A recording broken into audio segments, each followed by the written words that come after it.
এই যে আমি কাউকে খুঁজছি, কিন্তু কোথায় তার ঠিকানাও জানা নেই।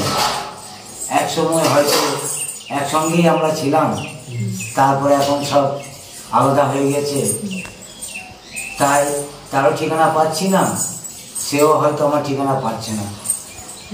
তাই মনে হচ্ছে জানি না কোথায় তোমার ঠিকানা।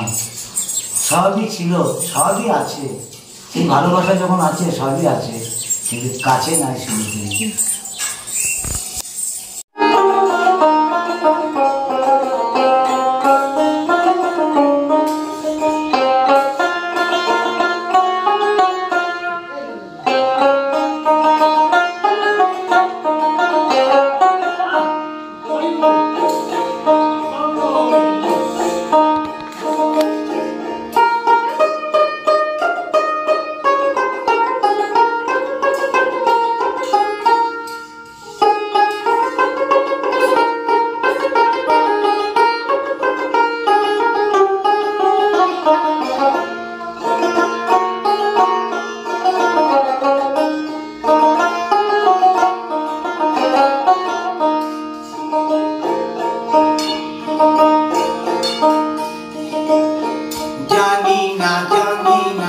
জানি না